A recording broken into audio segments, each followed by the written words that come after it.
जय हिंद दोस्तों। आज शुरू हो रहा है घटना चक्र प्राचीन इतिहास में गुप्त और गुप्तोत्तर युग। इसके पहले आपका जो भी घटना चक्र का सीरीज चल रहा है वो चलते आ रहा है आपका। और कुछ दिन पहले आपका लुसेंट का पूरा सीरीज कंप्लीट हो चुका है, लगभग एंशियंट हिस्ट्री का। तो आज का पहला सवाल है घटना चक्र का वन लाइनर से।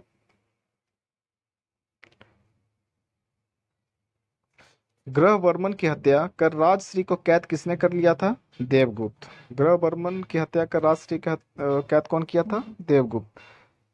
अगला, ये ग्रह वर्मन कौन था, राजश्री कौन थी, ये सब आपको जब हम डिटेल में पढ़ाएंगे तब उस टाइम इसका डिटेल बता दिया जाएगा। अभी बस वन लाइन फॉर्म में है, इसको देखते चलिए। सेकंड नंबर है कि निम्नलिखित में से किस राजवंश के अभिलेख से इस परंपरा का समर्थन होता है कि लुम्बिनी शाक्यमुनि बुद्ध का जन्म स्थान था? तो किस अभिलेख से? किसके अभिलेख से? मौर्य के अभिलेख से। तीसरा नंबर है किसके शासनकाल में गुप्त साम्राज्य अपने चरमोत्कर्ष पर था? चंद्रगुप्त द्वितीय के टाइम पे। चौथा, पूर्व मीमांसा के प्रदर्शक कौन थे? जैमिनी।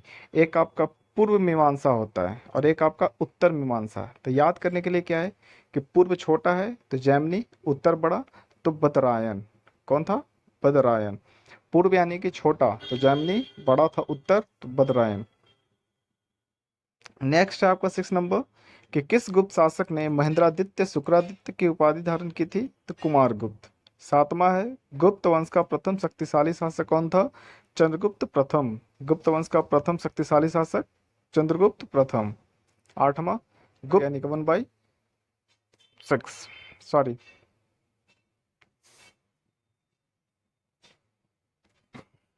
आठवां, गुप्त युग में भूमि राजस्व की दर क्या थी? तो उपज का छठा भाग, यानी जितना भी भाग होगा उसका छठा भाग ले लेगा।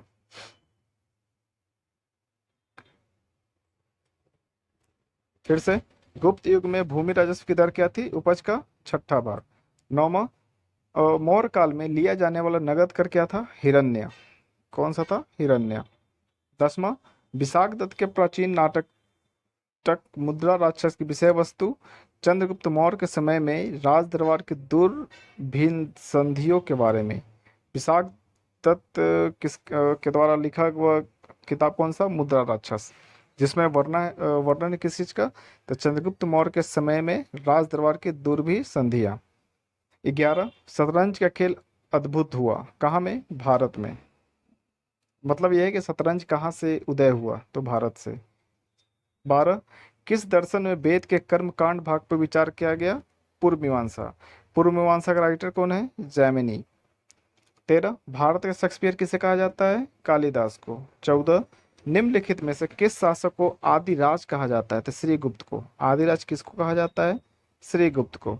15 नंबर है निम्नलिखित में से किस अभिलेख के अनुसार चंद्रगुप्त द्वितीय को उसका उद्देश्य संपूर्ण पृथ्वी को जीतना था? तो उदयगिरी अभिलेख से। उदयगिरी अभिलेख में यह पता चलता है कि जो चंद्रगुप्त द्वितीय था उसको पूरा पृथ्वी जीतना था।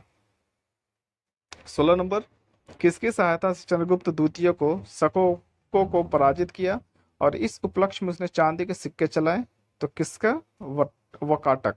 कौन सा? वकाटक सहायता से। 17 है निम्नलिखित में से कौन सी रचना कालिदास द्वारा नहीं की गई है? तो कर्णभारम। कर्णभारम कालिदास द्वारा लिखा हुआ नहीं है। 18, कर्म का सिद्धांत संबंधित है मीमांस से। कर्म का सिद्धांत संबंधित है मीमांस से। 19, शकों को हराने के उपलक्ष्य में चांदी का सिक्का किसने चलाया? चंद्रगुप्त द्वितीय ने। 20, निम्नलिखित में से किसका प्राचीन भारत में आयुर्वेद शास्त्र में संबंध नहीं है? तो भास्कराचार्य। आयुर्वेद शास्त्र में संबंध नहीं है कौन? भास्कराचार्य।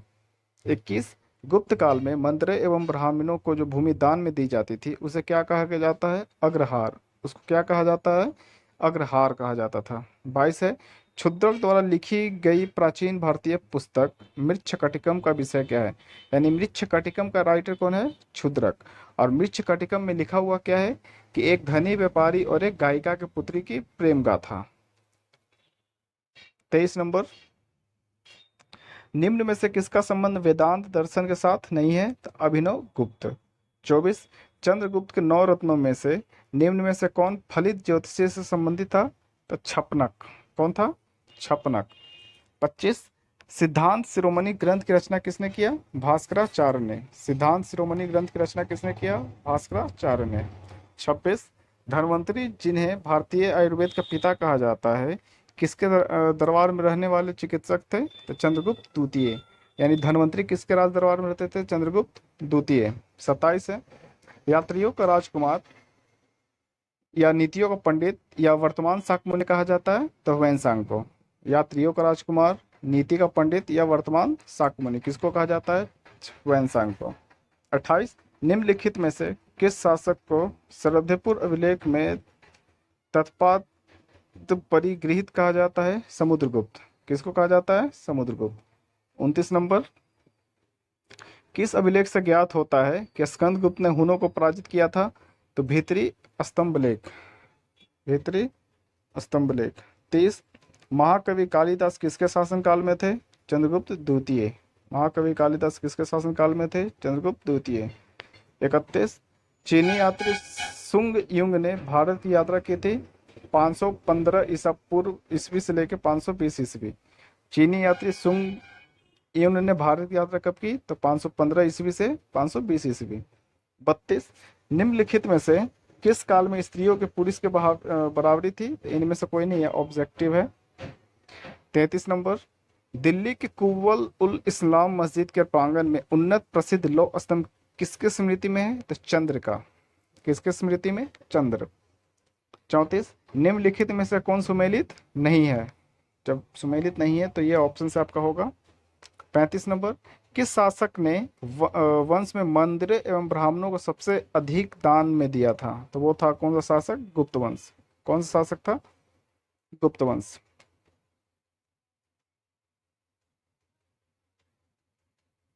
36 नंबर है, डॉक्टर बी.एस. स्मिथ ने किसे भारत के नेपोलियन को उपाधि थी? तो समुद्रगुप्त। भारत के नेपोलियन को उपाधि किसे दिया गया? समुद्रगुप्त का। 37, निम्नलिखित में से किस भारत अभिलेख में समुद्रगुप्त की पत्नी का नाम दत्त देवी वर्णित है? एरन अभिलेख में। किस अभिलेख में? एरन अभिलेख में। आप लोग बताइएगा कि एरन अभिलेख किसका कृति है? 38 नंबर, अपूर्व का सिद्धांत संबंधित है मीमांसा से। 39, गुप्तकालीन रजत मुद्राओं का नाम किसने दिया था? तो रुपयक। गुप्तकालीन रजत मुद्राओं का नाम क्या दिया गया था? तो रुपयक। 40, प्रियदर्शिका, रत्नावली, नागानंद जो किताब थी, पुस्तक थी, उसको किसने लिखा था? हर्षवर्धन ने। यह आपका क्वेश्चन पूछता है कि प्रियदर्शिका के राइटर कौन है, रत्नावली कौन लिखा, नागानंद कौन लिखा? तो सब कौन लिखा था? हर्षवर्धन ने। नेक्स्ट है, बाणभट्ट मयूर किसके दरबार में रहते थे? तो हर्षवर्धन। बाणभट्ट मयूर किसके दरबार में रहते थे? तो हर्षवर्धन। 42 नंबर, 7वीं सदी में किसके द्वारा चक्रीय चतुर्भुज के सिद्धांत का वर्णन मिलता है? तो ब्रह्मगुप्त। किसके द्वारा? ब्रह्मगुप्त। ये ब्रह्मगुप्त जो थे, इन्होंने ही जीरो की खोज की थी। 43 है, गुप्त वंश में महाराजा धीराज की उपाधि किसे धारण की? चंद्रगुप्त प्रथम। 44, अद्वैत दर्शन संस्थापक शंकराचार्य। अद्वैत दर्शन के संस्थापक शंकराचार्य। 45, किस गुप्त शासक ने पराक्रमांक की उपाधि धारण की? समुद्रगुप्त ने। पराक्रमांक की उपाधि धारण की थी समुद्रगुप्त ने। 46, किस काल को क्लासिकल युग या भारत का पेरिक्लीन युग भी कहा जाता है? तो गुप्त काल को। पेरिक्लीन युग भी किसको कहा जाता है? गुप्त काल को। 47, चीनी यात्री वैनसांग ने किस विश्वविद्यालय में अध्ययन किया था? तो नालंदा। 48, निम्न में से किस दर्शन का मत है कि वेद शाश्वत सत्य है? वेद शाश्वत सत्य किसके द्वारा? मीमांसा के अनुसार। मीमांसा के अनुसार वेद शाश्वत सत्य है। 49, महाभारत के लेखक पतंजलि समसामयिक थे किसके? पुष्यमित्र शुंग के। 50, समुद्रगुप्त के प्रयाग प्रस्ती वाले स्तंभ पर निम्नलिखित में से कौन सा अभिलेख मिलता है? किसका मिलता है? जहांगीर का। किसका अभिलेख मिलता है? जहांगीर का। 51, प्रछंद बौद्ध किसे कहा जाता है? तो शंकर को। प्रछंद बौद्ध किसको कहा जाता है? शंकर को। 52 है, समुद्रगुप्त के विषय में जानकारी किस स्तंभ लेख से प्राप्त होती है? तो प्रयाग प्रशस्ति अभिलेख से। समुद्रगुप्त के विषय में जानकारी किस अभिलेख से मिलती है? तो प्रयाग प्रशस्ति अभिलेख से। 53, चीनी तीर्थयात्री कौन था जिसने 6ठी शताब्दी में भारत दर्शन किया था? तो कौन था? सुंग युन। कौन था? सुंग युंग। 54, निम्नलिखित में से किस शासक ने स्वयं अपना नाम शिलादित्य रखा? तो हर्षवर्धन। कौन रखा था? हर्षवर्धन ने। 55 गुप्त वंश का संस्थापक कौन था? श्रीगुप्त। गुप्त वंश का संस्थापक कौन था? श्रीगुप्त। 56 कादम्बरी की रचना किसने की? बाणभट्ट। कादम्बरी की रचना बाणभट्ट। 57 निम्नलिखित में से किस गुप्त शासक ने सर्वप्रथम सिक्के जारी किए? चंद्रगुप्त प्रथम ने। किसने जारी किया था? चंद्रगुप्त प्रथम। 58 धर्मशास्त्रों में भू राजस्व की दर कितना था? 1/6। धर्मशास्त्रों का अनुसार कितना था? 1/6। 59 नंबर राज्यवर्धन की हत्या किसने कर दी? शशांक ने। राज्यवर्धन की हत्या किसने की है? शशांक। 60 तोरमनी किस जातीय दल का था? तो हून का। तोरमनी किस जातीय दल का था? तो हून का। 61 शकों को हराने के कारण किसका एक अन्य उपाधि शिकारी भी था? तो चंद्रगुप्त विक्रमादित्य। चंद्रगुप्त विक्रमादित्य। 62 हर्ष के समय किसके पुस्तक में नहीं था? तो कलहन। हर्ष के समय की सूचना किसके पुस्तक में नहीं है? तो कलहन। 63 है निम्नलिखित में से किस शासक को सामसरत कहा जाता है? तो समुद्रगुप्त को। समरसतः कहा जाता है किसको? समुद्रगुप्त को। 64 गुप्त काल में लिखित पुस्तक नाटकों में स्त्री और क्षुद्र बोलते थे कौन सी भाषा? प्राकृत भाषा। 65 है शक विजेता किसे माना जाता है? तो चंद्रगुप्त द्वितीय को। शक विजेता चंद्रगुप्त द्वितीय को। 66 एरन अभिलेख का 510 ईस्वी में सती प्रथा में किसकी सती होने का प्रमाण मिलता है? तो गोपराज का। किसको सती होने का उल्लेख मिलता है? तो गोपराज। 67 नंबर बौद्ध ग्रंथ पिटकों की रचना निम्नलिखित में से किस भाषा में की गई? पाली। बौद्ध ग्रंथ पिटकों की रचना किस भाषा में की गई? पाली। 68 किस प्रकार की भूमि को अप्रहत कहा जाता है? तो बिना जोती हुई जंगली भूमि। बिना जोती हुई जंगली भूमि को। 69 नंबर है दशागीतिक सूत्र एवं आर्य शतक किसकी रचना है? तो आर्यभट्ट की।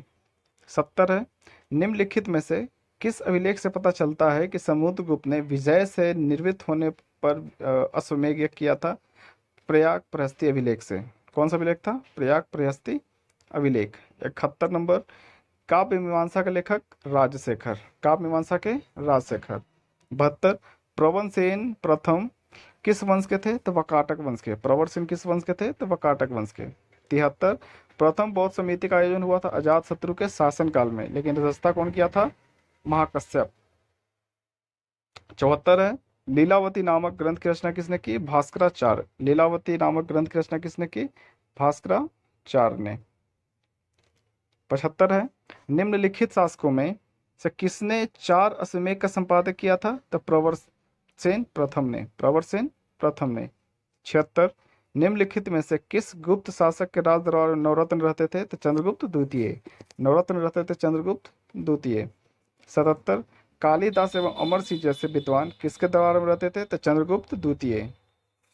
78 हर्षचरित्र नामक पुस्तक किसने लिखा? बाणभट्ट भाट। हर्षचरित्र बाणभट्ट। किस गुप्त शासक ने क्रमादित्य की उपाधि धारण की? स्कंदगुप्त। क्रमादित्य की उपाधि स्कंदगुप्त। 80 सेतुबंध नामक ग्रंथ की रचना किसने किया? तो प्रवरसेन द्वितीय ने। सेतुबंध नामक ग्रंथ की रचना किसने की? प्रवरसेन द्वितीय। 81 गुप्त वंश का अंतिम शासक कौन था? विष्णुगुप्त। गुप्त वंश का अंतिम शासक विष्णुगुप्त। 82 निम्नलिखित में से किस गुप्त राजा का एक अन्य नाम देवगुप्त भी था? तो चंद्रगुप्त द्वितीय। चंद्रगुप्त द्वितीय का और क्या नाम था? देवगुप्त भी। लोकायत दर्शन किसको कहा जाता है? चावार्क को। लोकायत दर्शन किसको कहा जाता है? चावार्क को। 84 नंबर है विलसाड स्तंभ लेख किस गुप्त शासक से संबंधित है? तो कुमारगुप्त से। विलसाड स्तंभ लेख किससे संबंधित है? तो कुमारगुप्त से। 85 नंबर इनमें से किसने पहली बार यह व्याख्या की थी कि पृथ्वी के अपनी धुरी पर घूमने के कारण प्रतिदिन सूर्योदय एवं सूर्यास्त होता है? तो वह कौन थे? आर्यभट्ट। आर्यभट्ट ने पहले ही बता दिया था कि वह जो पृथ्वी है अपने धुरी पे घूमता है। 86 नंबर है पृथ्वी पृथ्व्या प्रथम वीर उपाधि किया था कौन? समुद्रगुप्त की है। पृथ्व्या प्रथम वीर उपाधि है किसकी? समुद्रगुप्त की। 87 नंबर भारत का अंतिम हिंदू सम्राट किसे कहा जाता है? तो हर्षवर्धन को। भारत का अंतिम हिंदू सम्राट हर्षवर्धन को कहा जाता है। 88 निम्नलिखित में से किसने हुन शासक मिहिर कुल को पराजित किया?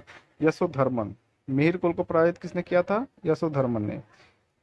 89 निम्न में से किस भारतीय दर्शन ने परमाणु सिद्धांत का प्रतिपादन किया? तो वैश्विक ने। परमाणु सिद्धांत का प्रतिपादन किसने किया? वैश्विक ने। 90 भारत के अंतिम शक राजा कौन था जिसे चंद्रगुप्त द्वितीय विक्रमादित्य ने 5वीं सदी के प्रथम दशक में परास्त कर पश्चिमी भारत में शक सत्ता का उन्मूलन किया? तो रुद्र सिंह तृतीय। 91 नंबर है, सम्राट हर्षवर्धन ने दो महान धार्मिक सम्मेलन किया था कन्नौज और प्रयाग में, कन्नौज और प्रयाग में। 92, किस बौद्ध ग्रंथ में संघ जीवन, यानी वही आपका जो रिपीटेड क्वेश्चन है कि भाई जो भी बौद्ध ग्रंथ का जीवन का नियम कानून होगा वो सब किस पिटक में होगा? विनय पिटक में। किस पिटक में होगा? विनय पिटक में। अगला है, निम्नलिखित में से किस अभिलेख में कुमारगुप्त प्रथम के शासन का वर्णन मिलता है? तो मंदसौर अभिलेख में। 94, न्याय दर्शन के संस्थापक गौतम, यानी गौतम न्याय करो, न्याय दर्शन गौतम। 95 है, उदयगिरी गुफा के रचनाकार कौन है? वीरसेन। उदयगिरी रचनाकार के गुफा के रचनाकार वीरसेन। 96, अक्षपाद किसे कहा जाता है? गौतम को। अक्षपाद किसे कहा जाता है? गौतम को। 97, नगरों का क्रमिक पतन किस काल के महत्वपूर्ण विशेषता थी? गुप्त काल की। 98, आर्यभट्ट किस काल के प्रसिद्ध वैज्ञानिक थे? तो गुप्त काल के। आर्यभट्ट किस काल के प्रसिद्ध वैज्ञानिक थे? गणितज्ञ थे, गुप्त काल के। 99, देवी चंद्रगुप्तम नाटक की रचना किसने की? विशाखदत्त ने। देवी चंद्रगुप्तम जो नाटक था उसका रचना कौन किया था? विशाखदत्त ने। देवी चंद्रगुप्तम में कहानी है देवी राजकुमारी देवी और चंद्रगुप्त के बारे में, जो देवी के कहने पे अपने बड़े भाई रामगुप्त को मार देता है। और 100 नंबर है, हर्ष के साम्राज्य की राजधानी कहाँ थी? कन्नौज। तो ये रहा आपका आज का टॉप 100 क्वेश्चन घटना चक्र वन लाइनर किताब बुक से जो लिया गया एग्जाम पोर्टल से। आज के लिए इतना ही। Thank you.